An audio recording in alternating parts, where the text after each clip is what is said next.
देश में चलाई जा रही मोदी सरकार की योजनाओं में सबसे अधिक योजना का लाभ अल्पसंख्यक समुदाय के लोग उठा रहे। राज्यसभा सांसद प्रोफेसर राकेश सिन्हा। लोकसभा के 10 सीटों पर कांग्रेस के राष्ट्रीय अध्यक्ष द्वारा दावा ठोके जाने पर राजनीतिक सरगर्मी हुई तेज। अयोध्या में रामलला की मूर्ति के प्राण प्रतिष्ठा का निमंत्रण देने का कार्य भागलपुर के अधिवक्ताओं ने भी लिया अपने जिम्मे।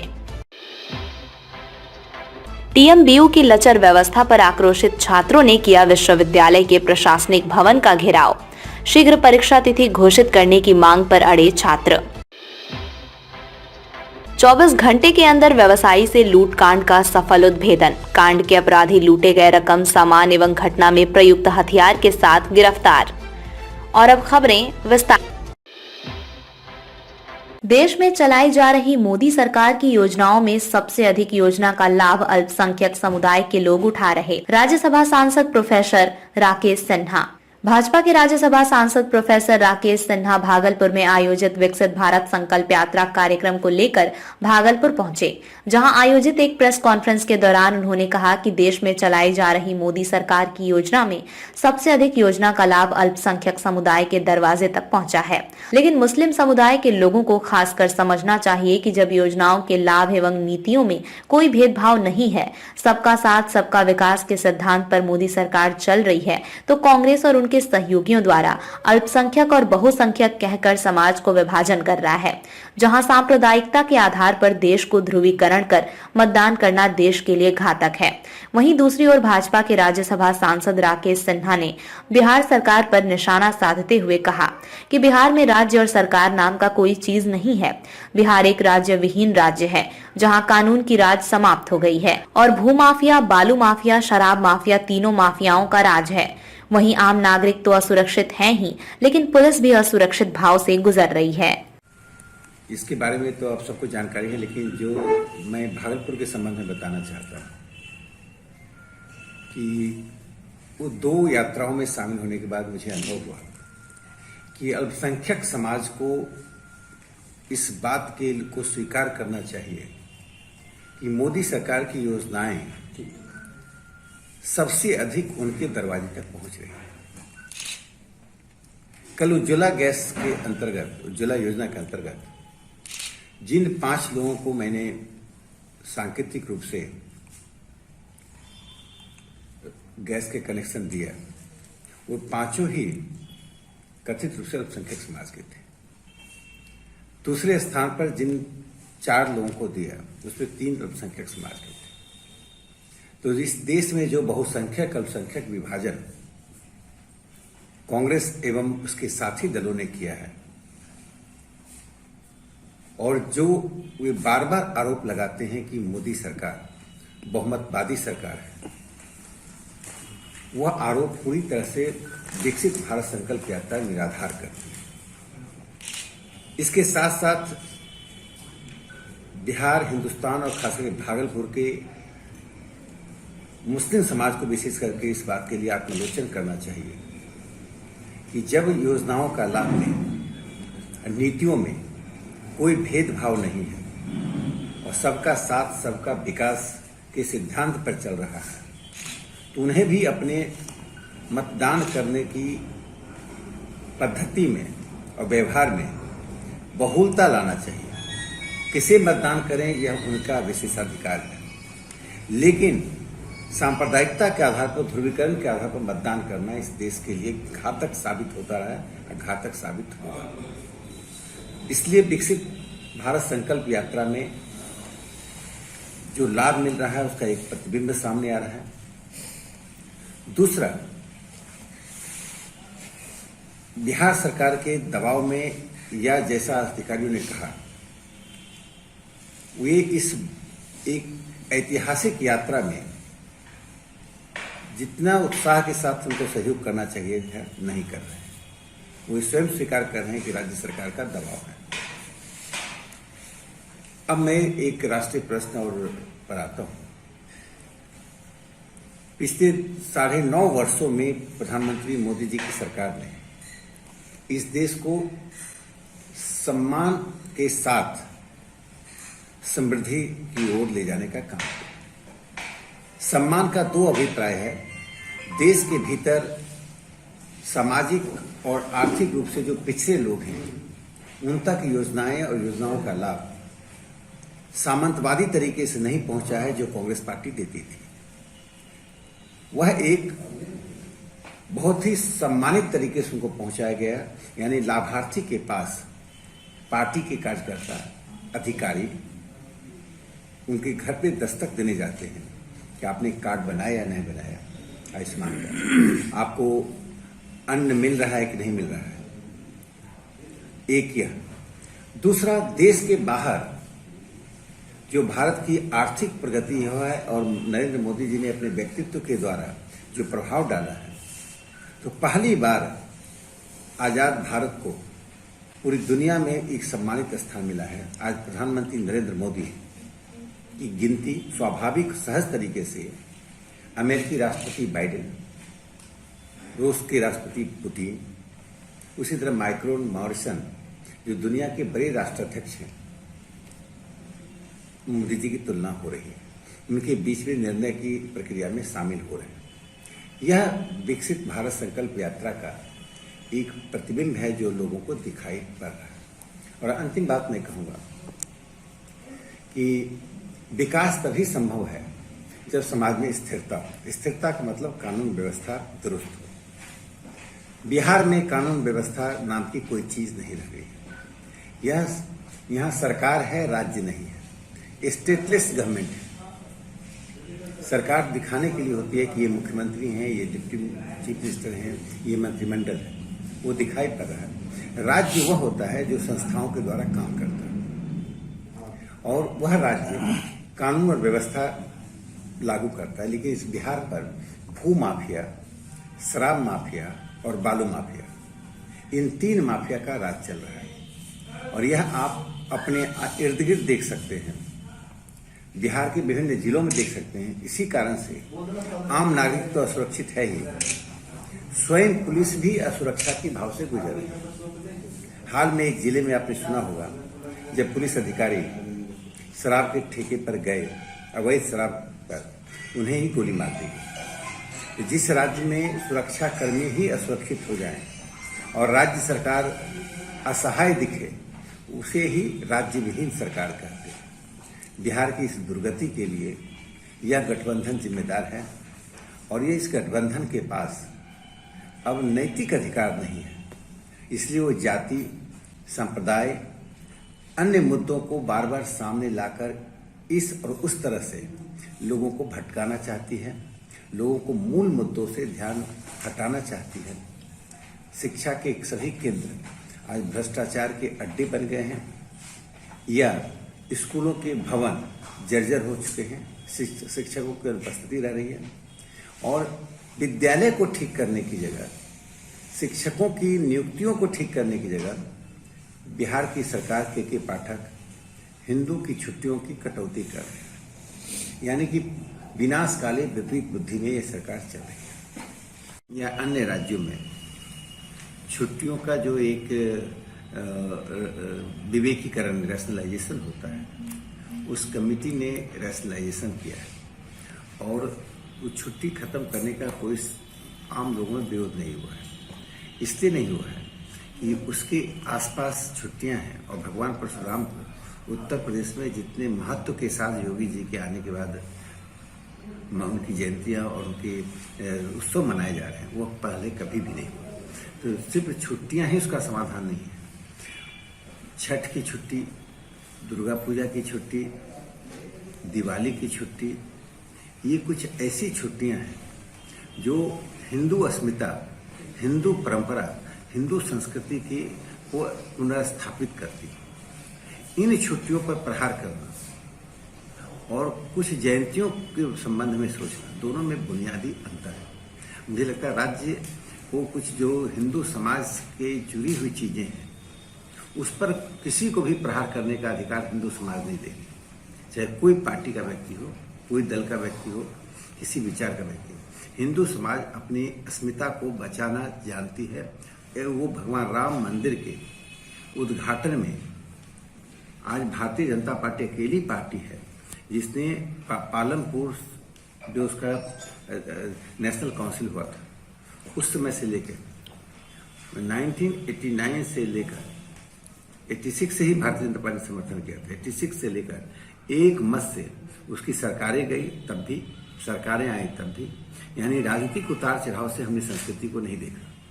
हमारी 5 सरकारों को अवैध रूप से हटा दिया गया था विवादित ढांचा गिरने के बाद। हम न्यायालय गए, हम सड़क पर आए, लेकिन हमने अपना विचार नहीं बदला। तो आज भगवान राम के मंदिर के उद्घाटन में जो मैं कहना चाहता हूँ, जिस प्रकार से स्वस्फूर्त हिंदू समाज सामने आ रहा है और जिस प्रकार से विपक्ष उस उद्घाटन का विरोध कर रहा है, ये सिर्फ राम मंदिर का उद्घाटन का विरोध करते चलता। जब प्रधानमंत्री नरेंद्र मोदी जी ने तिरंगा यात्रा निकाला, तिरंगा जिसको भारतीय राष्ट्रीय कांग्रेस के आधिपत्य में झंडा बनाया गया था आजादी से पहले 1931 में, जब तिरंगा यात्रा निकला वो भारतीय जनता पार्टी का झंडा नहीं था।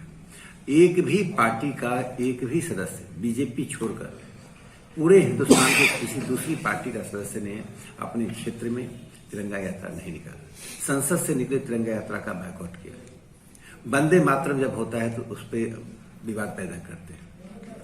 तो इस हिंदुस्तान को 47 से पहले की स्थिति में जो लोग रखना चाहते हैं, सिर्फ सत्ता के स्वार्थ में, वे वंशवादी पार्टी हैं, जातिवादी पार्टी है, सांप्रदायिक पार्टी है। और इस तरह की संकीर्णताओं में जीने वाले के लिए सत्ता ही केंद्र होता है।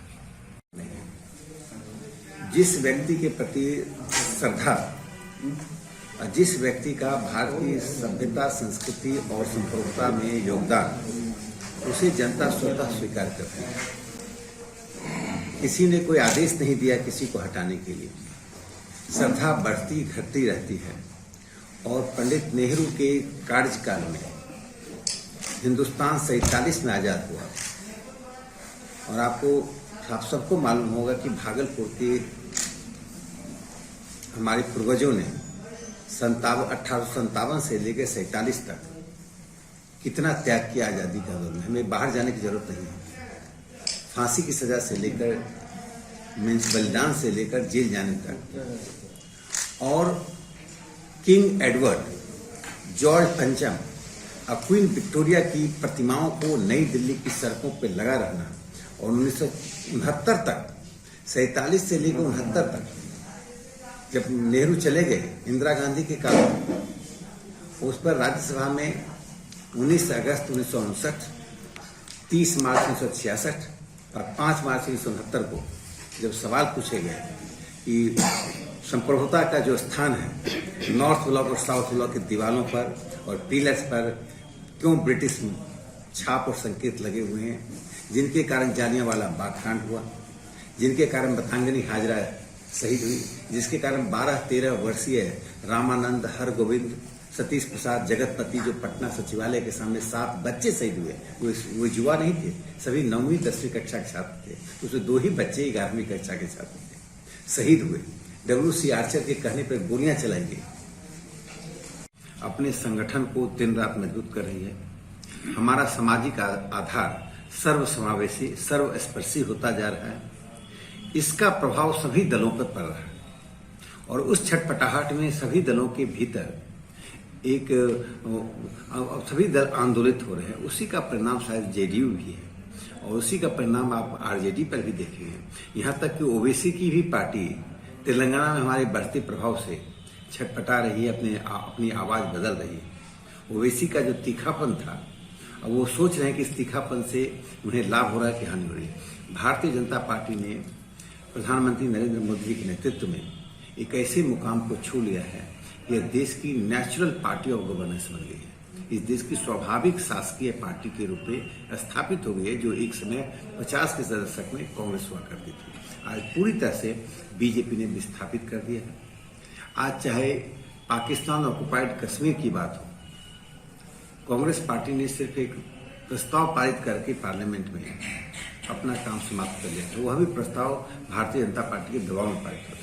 आज भारतीय जनता पार्टी ने राम मंदिर के निर्माण के बाद, हम सांस्कृतिक अस्मिता को प्राप्त करने के बाद, अपनी संप्रभुता की जो अस्मिता अधूरी है जिस अधूरापन 370 को समाप्त किया, अब पूरी तरह से उस अस्मिता को प्राप्त करने के, संप्रभुता की अस्मिता को पुनर्स्थापित करने के लिए माननीय गृह मंत्री अमित शाह जी ने जो घोषणा की है, हम पीओके को भी ले आएंगे। अब विपक्ष समय तिथि पूछेगा तो वो राम मंदिर की तरह ही उसे समय और तिथि बता दी जाएगी। जिनके साथ इन्होंने लंबे समय तक सामाजिक आधार का रखा है, जो समीकरण चला है, उसकी छाप इन पर पड़ गई है और इनके डीएनए में हिंदू विरोध शामिल हो गया। इसलिए इसी कारण से इनका भी सामाजिक आधार अब समाप्त हो रहा है। जो भी पार्टी हिंदुत्व की अवधारणा से अपने आप को अलग करेगी, वह भारत की राजनीति की परिधि से बाहर हो जाएगी। हिंदुस्तान के हिंदुओं ने एक बात स्थापित कर दिया है कि हम व्यक्तिगत और सामूहिक रूप से किसी धर्म या किसी विचार को समाप्त नहीं करना चाहते हैं, उसके विरोध में नहीं, लेकिन जो हिंदू विरासत, हिंदू संस्कृति, हिंदू देवी देवताओं का विरोध करेगा प्रत्यक्ष अप्रत्यक्ष रूप से, उसे राजनीति की परिधि से, यानी राजनीति के खेल के मैदान से 12वें खिलाड़ी की तरह बाहर कर दिया जाएगा। आगमन हुआ है और तो कल जगदीशपुर प्रखंड अंतर्गत भवानीपुर देसरी और अपना जो विकसित भारत संकल्प यात्रा का रथ है और जगदीशपुर पंचायत जो बाजार का भाग, वहां पर दोनों जगह आप रहे और आज कहलगांव के कोदवार में और तिरुपति के किशनदासपुर में विकसित भारत संकल्प यात्रा का रथ है। विशेष रूप से आप वहां उस कार्यक्रम में आज उपस्थित रहेंगे और हम सब सौभाग्यशाली हैं कि आप आए हैं और इसी उनकी धरती पर। लोकसभा के 10 सीटों पर कांग्रेस के राष्ट्रीय अध्यक्ष द्वारा दावा ठोके जाने पर राजनीतिक सरगर्मी हुई तेज।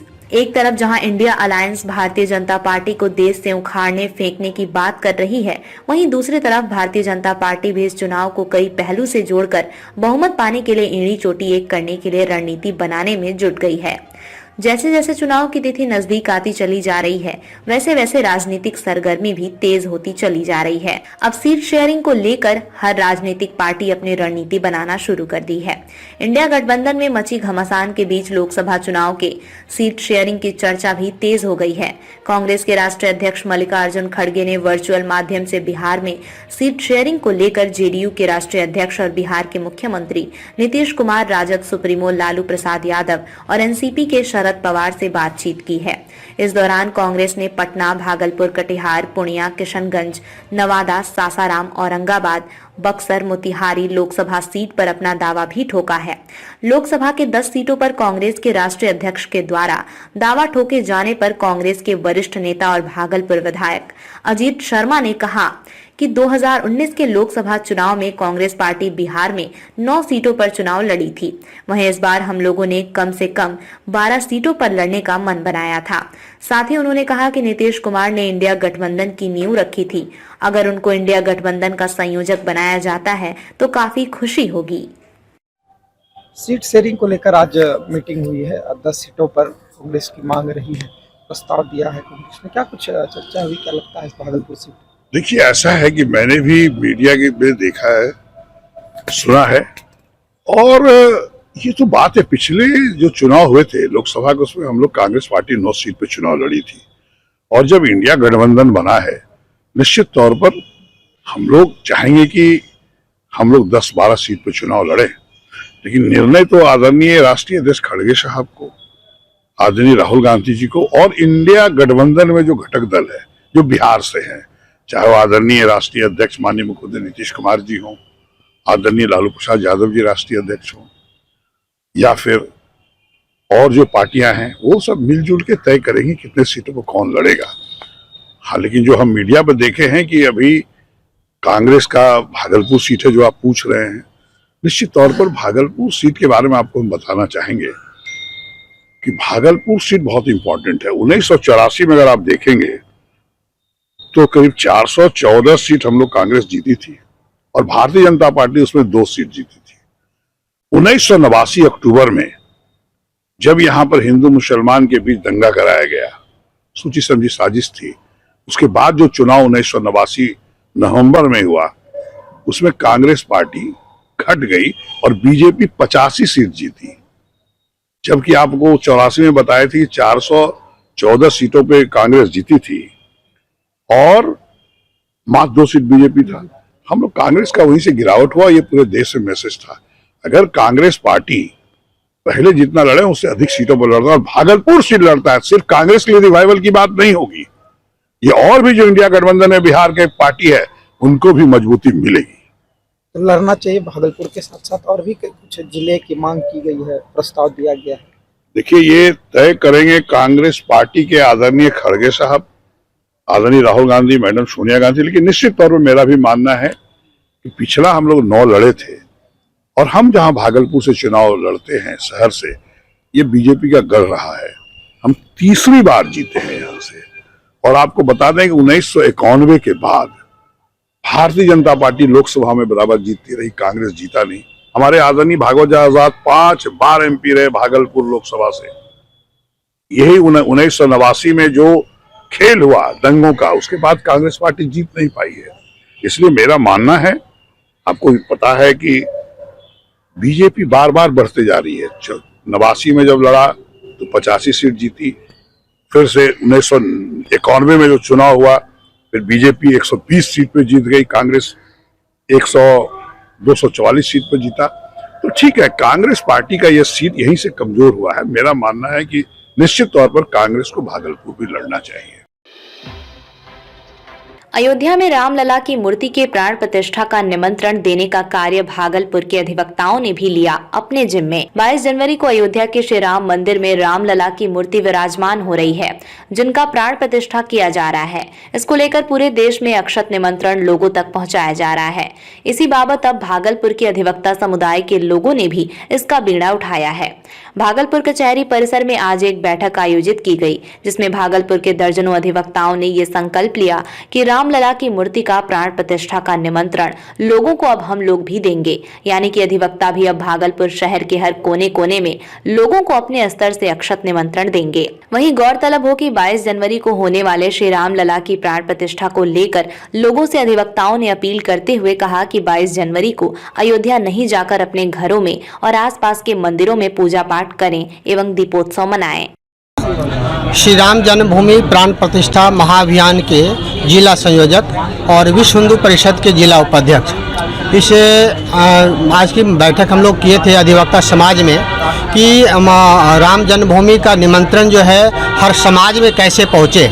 वैसे तो हमारा प्रत्येक प्रखंड में, प्रत्येक पंचायत में, प्रत्येक गांव में जा रहा है कि हमारे मस्तिष्क में एक बात आई कि क्यों नहीं एक अधिवक्ता एक समाज को रिप्रेजेंट करता है। किसी भी आंदोलन में समाज अधिवक्ता की अहम भूमिका रहती है, इसमें हम अधिवक्ता समाज वंचित ना रहे।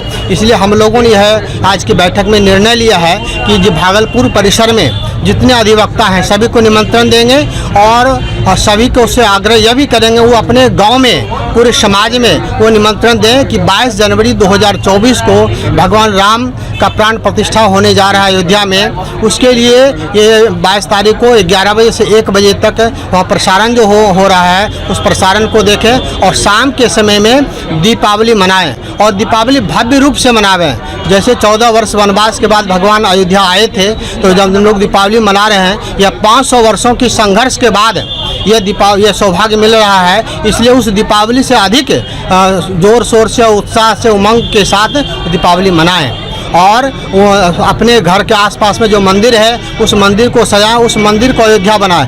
22 तारीख को अयोध्या नहीं जाना है, 22 तारीख को अपने घर में ही अयोध्या बनाना है। अपने आसपास के जो मंदिर है उसी को भगवान राम का दरबार मान करके और प्रसाद वितरण करना है, आरती करना है, भजन करना है, कीर्तन करना है, जो भी धार्मिक अनुष्ठान करते हैं वो करना है।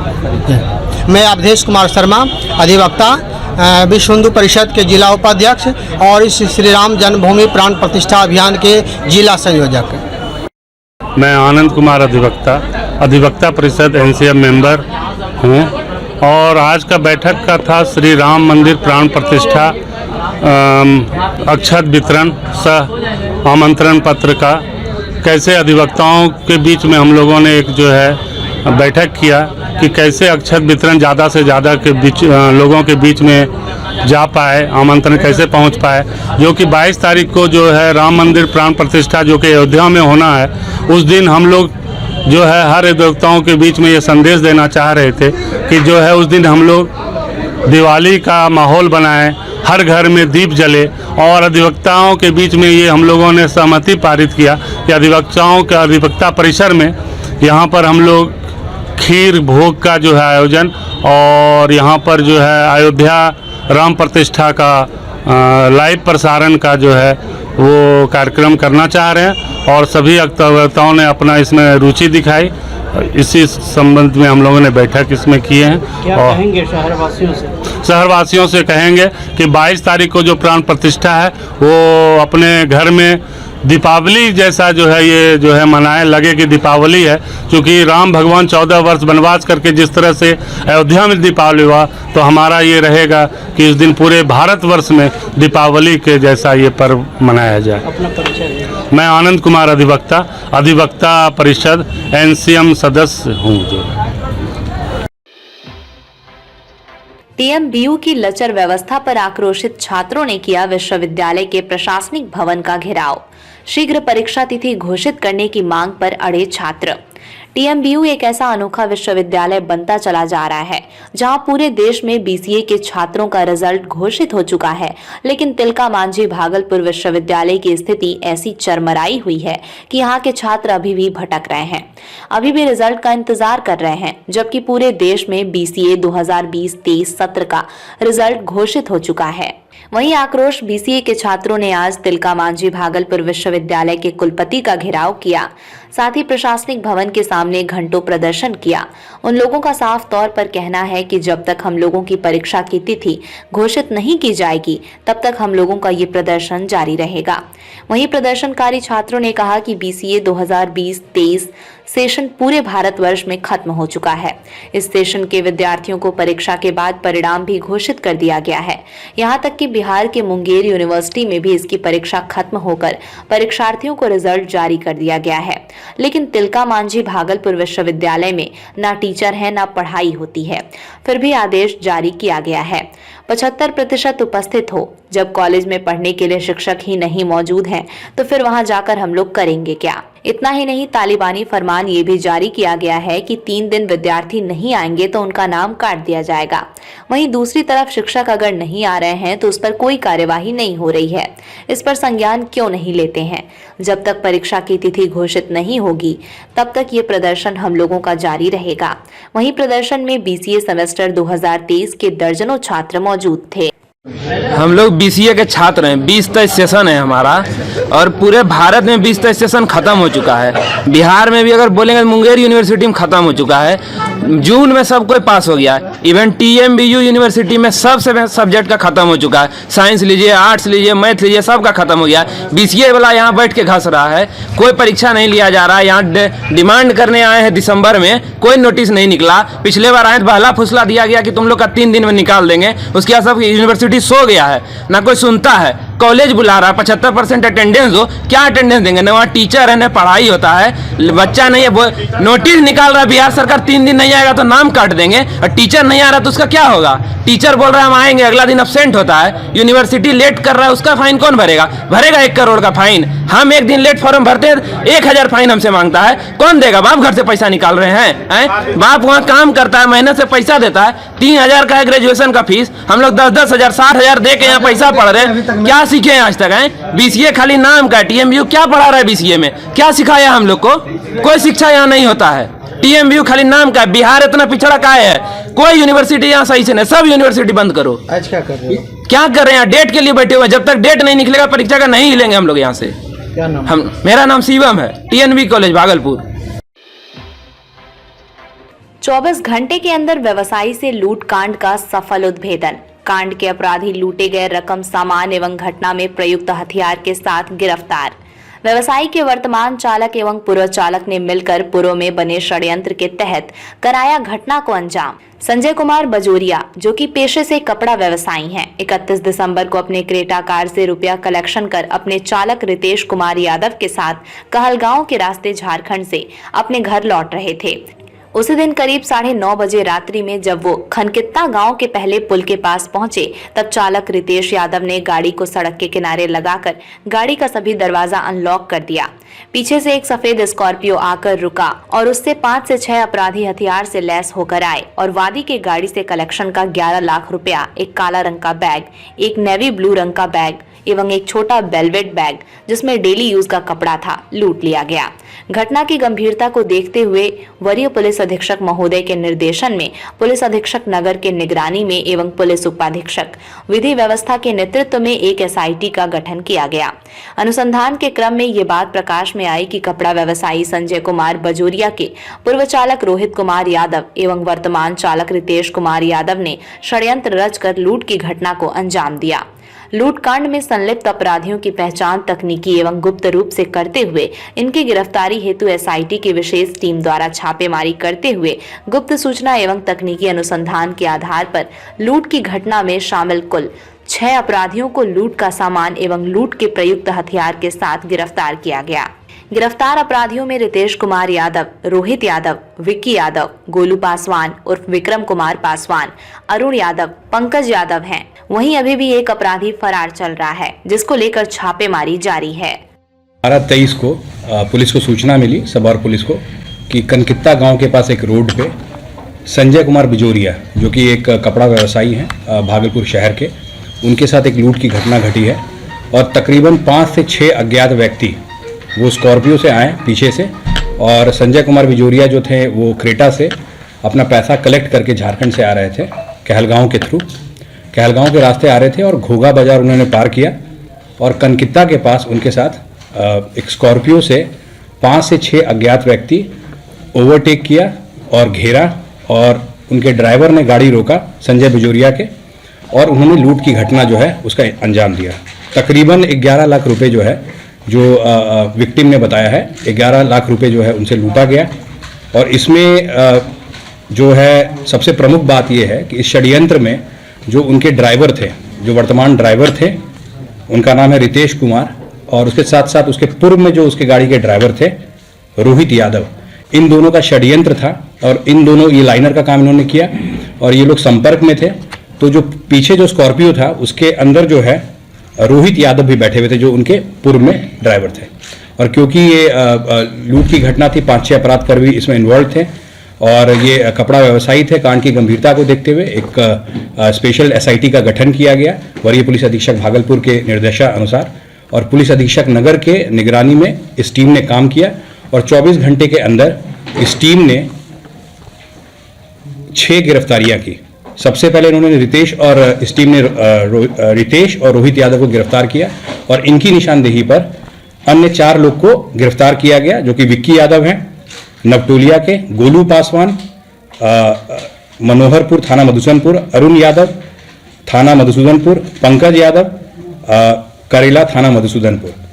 और इनके कन्फेशन में पंकज यादव जो है इन्होंने कन्फेस किया और इनसे इनका जो आपराधिक इतिहास भी खंगाला जा रहा है। तकरीबन 16 केसेस इनके ऊपर हैं, गंभीर जो श्रेणी के केसेस हैं, जिसमें 364 का भी केस इनके ऊपर है, लूट है, मर्डर है और विस्फोटक अधिनियम के केस इनके ऊपर हैं और डकैती के केस इनके ऊपर है।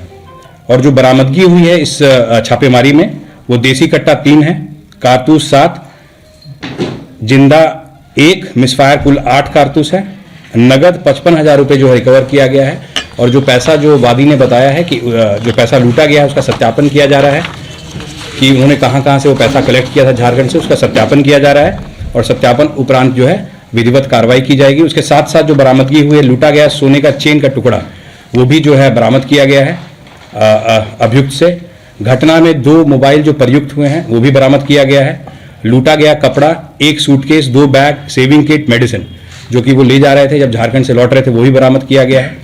इस टीम ने 24 घंटे के अंदर जो वैज्ञानिक साक्ष्य है उसका संकलन किया गया और गुप्त रूप से जो भी हमारे पास इंफॉर्मेशन आया, इन दोनों का सहयोग लेके इस टीम ने 24 घंटे के अंदर त्वरित कार्रवाई की है। और इस टीम में इंस्पेक्टर सौम्य प्रियदर्शी सदर अंचल शामिल थे, Vivek Kumar Jaiswal SHO Sabour, Om Prakash SHO bypass TOP, Ranjeet Kumar SHO Jagdishpur, SI Mithilesh SHO Kajraili, SHO Vishwabandhu Madhusudanpur, SI Sushil Raj DIU के, SI Dharmendra Kumar Sabour, SI Vijay Prasad Sabour, SI Dilip Ram Kajraili थाना, और जो हमारे DIU के सिपाही बच्चन कुमार और CIT के सुनील कुमार, कमलेश कुमार, अमित कुमार, शिवम कुमार DIU के, ये सारे लोग इसमें इन्वॉल्व थे। तो पुलिस ने और एक जो अभियुक्त है वो भी अभी फरार है, उसको भागलपुर पुलिस शीघ्र अतिशीघ्र गिरफ्तार कर लेगी।